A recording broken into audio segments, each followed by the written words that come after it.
పరిటాల రవి హత్య ఎవరు చేశారు? ఒక నేరేటివ్ థింకింగ్ కాన్సెప్టులు ఎప్పుడు మన దేశంలో నడుస్తుంటాయి. ఇందిరాగాంధీని ఎవరు చంపారంటే ఒక రకమైన నేరేటివ్, సంజయ్ గాంధీ ఎలా చనిపోయాడంటే ఒక రకమైన నేరేటివ్, రాజీవ్ గాంధీ ఎలా చనిపోయాడంటే ఒక రకమైన నేరేటివ్. చట్టం ఒకటి ఉంటుంది, నేరేటివ్ థింకింగ్ ఒకటి ఉంటుంది.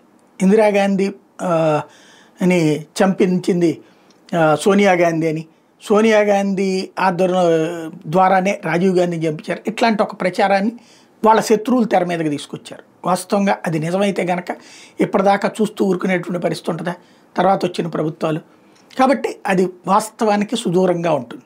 సరే, తెర వెనకాల ఏమన్నా జరిగితే అది భవిష్యత్తులో ఇప్పుడు రాసిన వాళ్ళు ఎవరిదాన్ని ఉంటే దాన్ని బేస్ చేసుకుని భవిష్యత్తులో రాబోయే చరిత్రలో తెలియాల్సిందే తప్పించి ప్రస్తుతానికి అట్లాంటిది ఏం లేదు. అట్లాగే నడుస్తుంటే ప్రతి అంశంలో కూడా. ఇప్పుడు పరిటాల రవి మర్డర్ జరిగినటువంటి సందర్భంలో జేసీ దివాకర్ రెడ్డి కుటుంబాన్ని టార్గెట్ చేశారు. ఆ రోజున పరిటాల సునీత జేసీ దివాకర్ రెడ్డిలో చేశారన్నటువంటిది.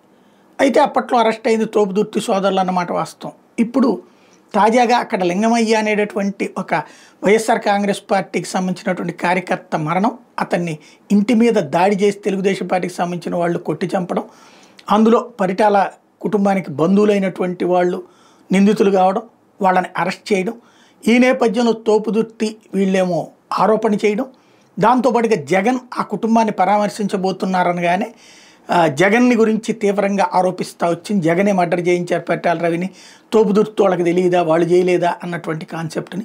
దాంతో ఇప్పుడు తోపుదుర్తి ఏమడుగుతున్నారు, ఆ రోజున జేసీ దివాకర్ రెడ్డి పేరు చెప్పారు, ఇప్పుడు వాళ్ళతో కలిసి సాగుతున్నారు, మధ్యలో మమ్మల్ని తీసుకొస్తున్నారు అన్నటువంటి పాయింట్. ఇంతకీ పరిటాల రవి హత్య ఎవరు చేసినట్టు, ఎందుకు చేసినట్టు, ఎప్పటికీ అదొక సస్పెన్సే.